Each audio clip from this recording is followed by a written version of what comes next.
Semangatnya, stamina moral, stamina mental, stamina intelektual, stamina fisik, empat-empatnya dijaga.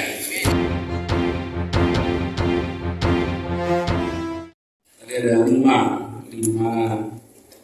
penanya, satu undangan. Saya pikir saya perhatiin apa gitu, ternyata undang gitu. Bagus. Kita perlu orang yang selalu bisa melihat kesempatan. Gini, pertama soal perempuan.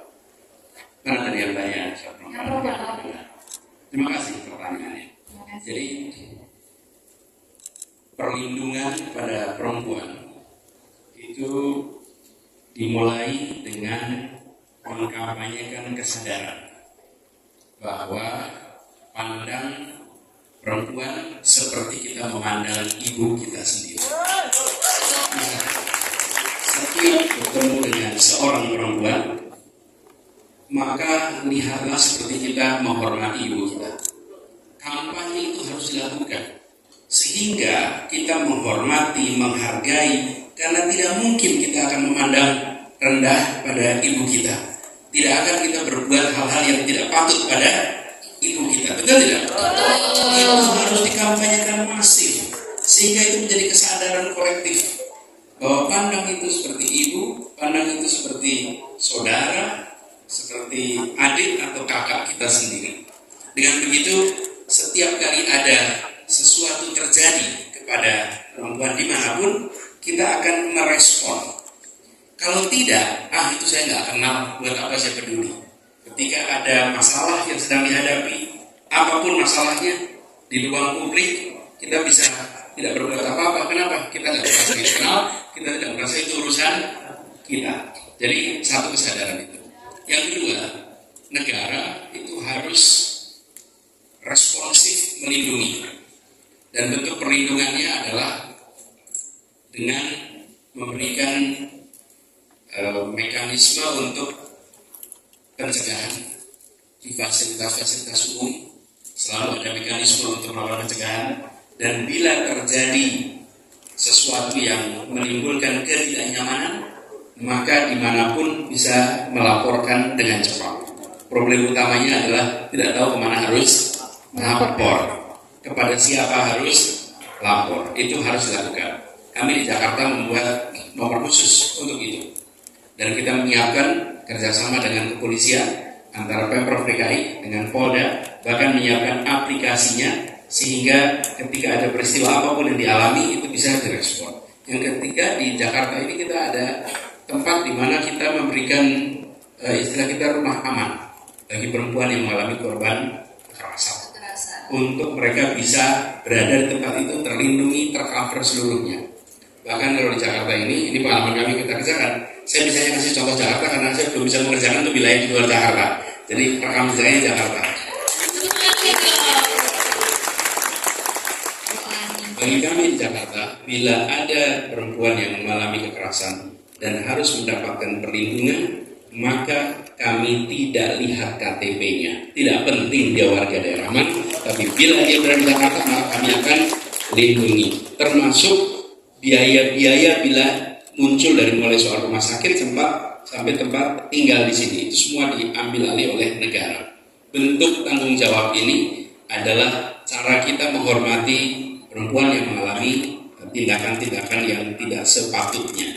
Lalu yang kita siapkan juga adalah fasilitas tambahan khususnya kepada ibu hamil. Karena ibu hamil membutuhkan fasilitas tambahan yang tidak dimiliki oleh, atau kebutuhan yang tidak dimiliki oleh yang lain. Nah, kebutuhan ini harus difasilitasi.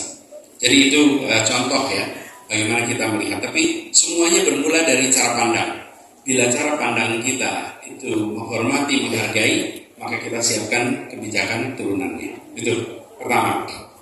Yang kedua, soal fraud, penyimpangan, dan lain-lain. Begini, tentu mulainya dengan memiliki aturan main, kemudian transparansi. Transparansi itu kata kunci dalam semua kebijakan, dalam semua eksekusi transparansi. Lalu lagi-lagi, bila ada penyimpangan, harus tahu kemana harus lapor. Problem utamanya adalah kita ketemu penyimpangan terus kita nggak tahu kemana harus lapor. Itu nomor satu. Selama kita tidak punya tempat untuk harus lapor, maka penyimpangan itu terjadi, dan melawannya biasanya cukup pakai ini teman-teman. Akhirnya pakai HP. Pakai HP itu kan mekanisme pelaporan, kan? Tapi lapornya pada publik. Laporan publik. Nah, negara harus menyiapkan sehingga ketika ada fraud dan lain-lain itu bisa dikendalikan. Dan ini di negeri manapun, kalau ada peluang dan ada insentif, maka potensi untuk melakukan fraud itu selalu ada. Dan berikutnya ada mekanisme hukuman sehingga tindakan pelanggaran itu dihukum yang menjerahkan. Kalau dilaporkan tapi tidak diproses dan tidak dihukum, maka itu tidak menjadi sesuatu yang kredibel. Di sisi lain, teman sekalian, ada pelanggaran itu ada jenisnya. Ada yang melanggar karena kebutuhan, ada yang melanggar karena keserakahan. Kalau yang melanggar karena kebutuhannya harus diselesaikan. Kalau tidak, pelanggaran itu akan terjadi terus. Kalau orang gajinya hanya cukup untuk 20 hari, maka 10 hari berikutnya makan apa? Dan di situ harus dibereskan sehingga dia cukup untuk hidup 30. Nah, itu harus dibereskan. Sampai kapanpun persoalan akan muncul. Kenapa? Karena biayanya tidak cukup untuk, atau pendapatannya cukup untuk hidup. Yang kedua, pelanggaran karena keserakahan. Kalau keserakahan itu gajinya berapapun akan fraud terjadi. Nah, menghadapi keduanya beda. Yang satu diselesaikan dengan kebutuhannya terpenuhi, yang keserakahan itu diselesaikan dengan hukuman yang menjerahkan. Karena hukuman yang menjerahkan itu yang membuat keserakahan itu bisa dikendalikan. Kemudian tadi mau wawancara Boti, boleh nanti kita atur wawancara Boti ya. Mekanisme untuk rekrutmen, transparansi, dibuka informasinya. Semua yang sifatnya seleksi itu harus ada transparansi proses, transparansi hasil, karena itu yang akan mengawasi dan menghindarkan dari praktek-praktek nepotisme. Selama tidak ada transparansi, ruang itu akan besar. Jadi transparansi itu kunci yang harus ada. Lalu ada pertanyaan tentang KKP. KKP sebenarnya saya cenderung untuk tidak mengomentari soal KKP itu. Kenapa? Karena sedang terjadi situasi di lokasi. Jadi biarkan itu harus diselesaikan, supaya tidak kita menambah kompleksitas di dalam penanganan yang sekarang sedang terjadi di Papua. Tapi prinsipnya bahwa kita ingin ada damai. Dan damai itu bukan ditandai dengan tiadanya konflik kekerasan. Ini pegang. Damai itu ditandai dengan semua merasa ada keadilan. Di situ ada kedamaian yang sesungguhnya. Oke? Jadi cari jalan keluar yang menimbulkan rasa keadilan. Lalu insya Allah konflik itu akan tiada. Jadi disebut damai itu bukan karena tidak ada tembak-menembak, tidak ada perseteruan, tidak ada konflik. Damai itu ditandainya dengan hadirnya rasa keadilan. Jadi itu yang kita tuju, ya. Kemudian soal apa undang-undang ITE. Gini teman-teman, saya pernah berada di pemerintahan. Berada di pemerintahan itu jadi alamatnya kritik. Kritik itu ada yang dilakukan dengan kata-kata yang nyaman di kuping, ada dengan kata-kata yang tidak nyaman di kuping. Dan selama berada di pemerintahan, itu tidak penting soal nyaman dan tidak nyaman. Apapun yang dikatakan, itu adalah hak warga untuk menyampaikan pikirannya. Itu hak.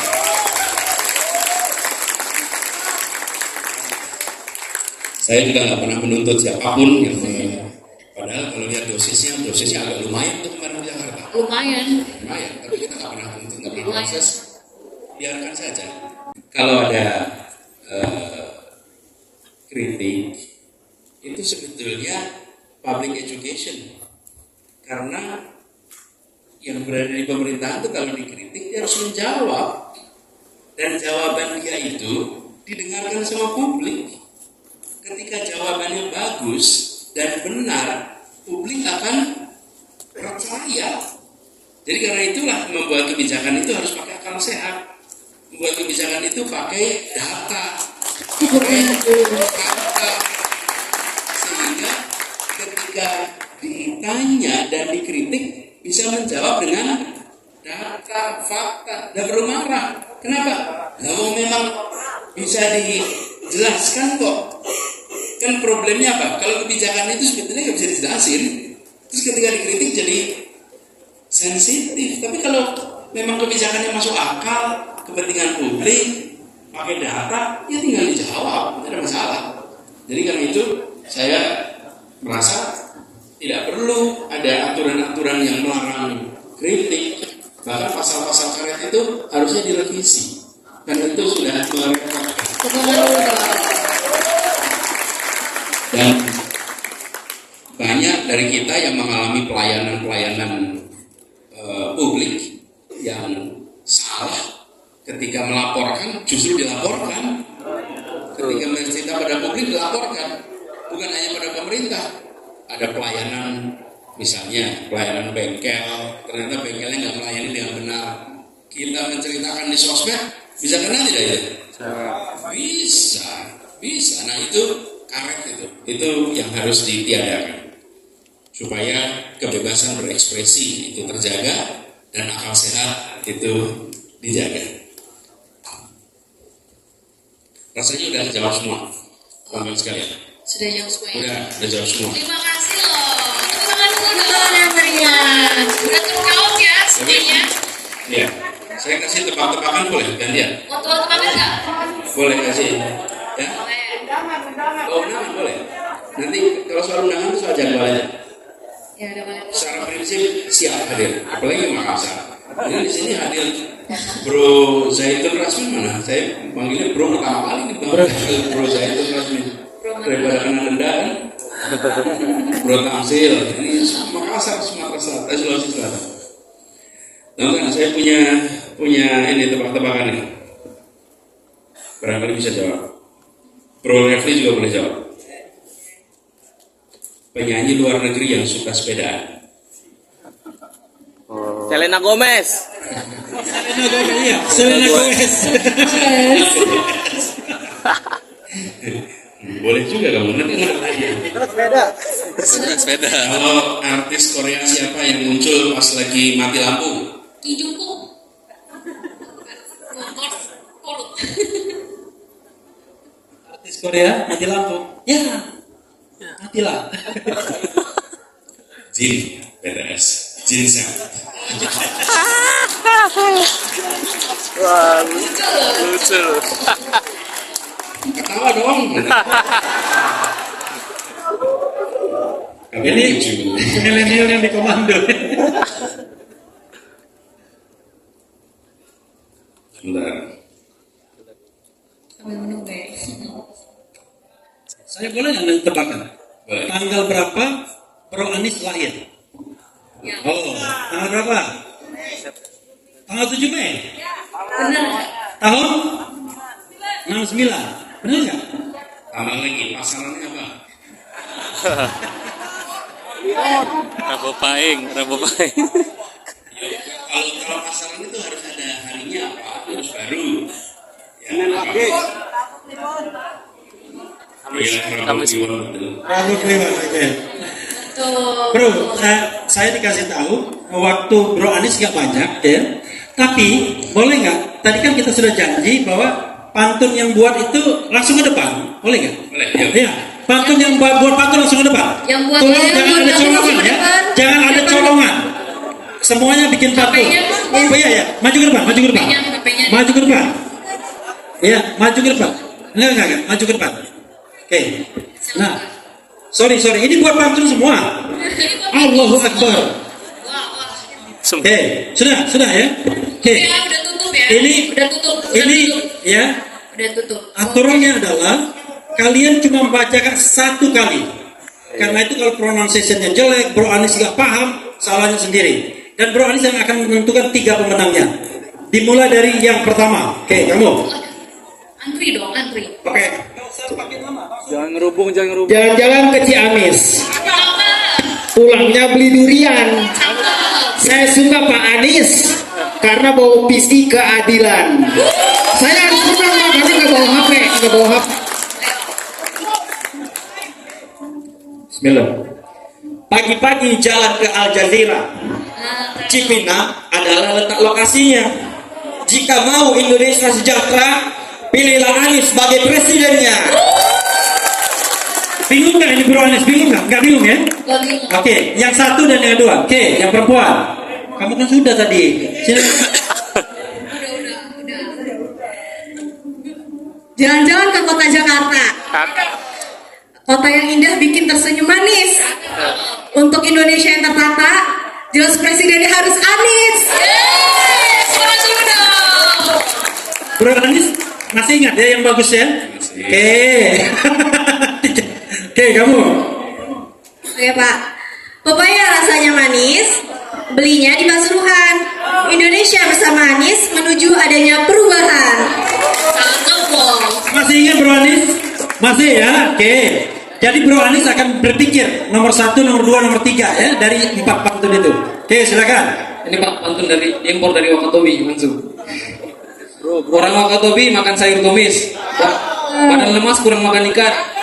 Inilah Bro Anies, sang dalam perubahan. Nah, kamu. Di Belarus ada beruang. Kalau gadis manis dan pintar ada di Astana. Kita akan terus berjuang sampai kita antar Pak Anies ke istana. Masih ingat? Masih. Oke, kamu. Ini orang Bekasi nih mau pantun ya. Jalan-jalan ke kota Bekasi. Jangan lupa bawa kain lupis. Ya penyakit tetap saya pilih Pak Anies. Saya kira ini pantun yang paling unik ini ya. Gitu doang. Masih ingat Bro Anies? Masih. Oke. Panis. Malam mingguan ke alun-alun. Perginya naik mobil sedan. Udah nunggu bertahun-tahun, pemilu tahun depan pilih Pak Anies Baswedan. Mana lagi yang belum? Oh, kamu. Bro Anies berjiwa besar. Kota Jakarta dipimpin dengan semangat yang menggelegar. Visi pembangunan membawa harapan, masyarakat merasa lebih dekat dengan pemerintahan. Ini pantun visi dan misi ya. Bro Anies masih ingat? Masih. Oke. Kamu. Masak air. Ikan hiu makan permen. Cakep. Permennya sangat manis. Artinya. Kalau hiu manis, tepuk tangan. Itu tekan dulu itu. Ini saya kira dia menyebarkan berita hoax ini. Masa ikan hiu makan permen? Ada lagi nggak? Oke. Oh iya. Ini pantun yang kedua. Sudah tadi. Oh. Sampaikan aja. Pantunnya. Ada lagi? Oke. Sudah. Oke. Bro Anies, silakan. Silakan. Jadi ini sebenarnya secara prinsip semuanya bagus. Ada yang berhenti di tengah kita kaget. Tapi itu bagus juga, namanya juga kreativitas kan? Itu kan namanya kreativitas juga. Ada yang semangatnya tinggi, walaupun isinya oke lah. Itu bagus. Pokoknya kalau bicara ini keren-keren. Nah, jadi saya pertama kriterianya dulu. Yang mengungkapkan pantun tanpa baca itu skornya lebih tinggi. Yang tanpa baca maju ke depan. Tanpa baca. Tanpa HP. Tanpa baca. Yang baca ke belakang. Yang baca di belakang. Oke. Benar. Terus dari semua ini sebetulnya semuanya itu kreatif nih. Saya kreatif. Jadi kita nggak bisa bilang mana yang lebih baik dan tidak. Semuanya kreativitas. Oke. Tapi kalau bicara tentang ini kan selera ya. Bukan baik atau tidak. Kan pilihnya yang kuning, kenapa nggak yang biru? Lebih bagus biru daripada kuning. Nggak ada itu. Itu selera. Betul nggak? Ya kan? Ketika pilih yang warna hitam atau putih, itu nggak ada bilang hitam lebih bagus daripada putih. Nggak ada. Itu adalah selera. Jadi ini bukan soal bagus dan tidak bagus. Ya? Tapi ini soal selera. Jadi kalau saya selera, 1, 2, 3.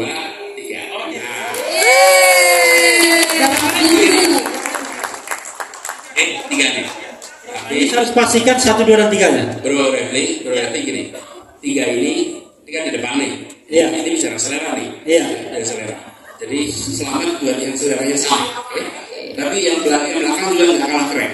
Jadi kita boleh kasih tepuk tangan dong. Oke. Jadi 1, 2, dan 3 tepuk tangan.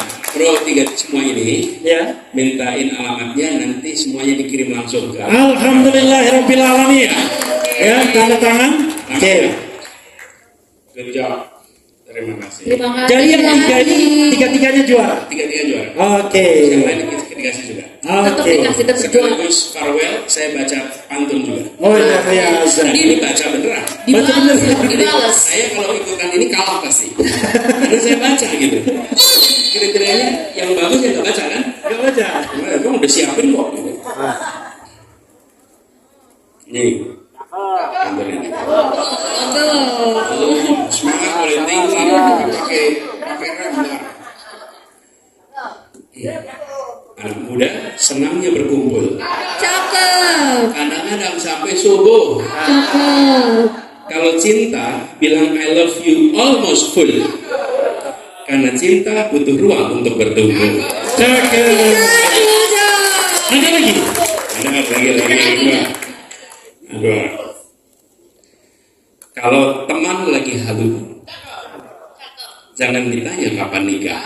Cakep. Kalau orang sorry. Ulangi. Kembali. Salah. Kalau teman lagi halu, jangan ditanya nikah kapan. Orang tua bicaranya masa lalu, anak muda bicaranya masa depan. Ada lagi? Ke toko buku beli kabur. Belinya saat libur. Sesekali boleh insecure, tapi jangan lupa bersyukur. Ada.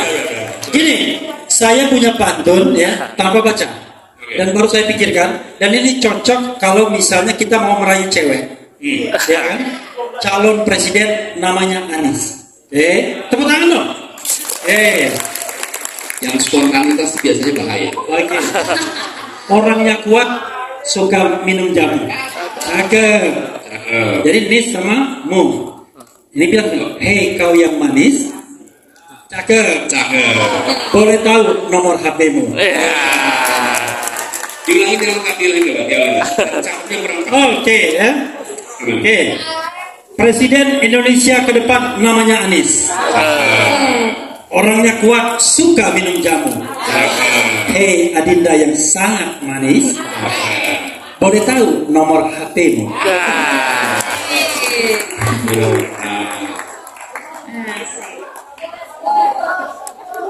Ya, saudara sekalian, Bro Anies. Terima kasih banyak Bro Refli, teman-teman semua. Terima kasih sudah berkumpul, terima kasih sudah bergerak bersama, terima kasih sudah menyiapkan untuk masa depan yang lebih baik untuk semuanya. Ya, terima kasih. Kita senang bisa jumpa di sini, dan khusus bagi teman-teman yang datang dari jauh, boleh saya kasih tepuk tangan ekstra untuk yang datang dari jauh ke Jakarta. Terima kasih sekali. Jaga semangatnya, stamina moral, stamina mental, stamina intelektual, stamina fisik, empat-empatnya dijaga. Insya Allah kita jumpa lagi di waktu berikutnya, dan titip salam buat keluarga, salam buat teman-teman, sampai jumpa lagi. Assalamualaikum warahmatullahi wabarakatuh. Untuk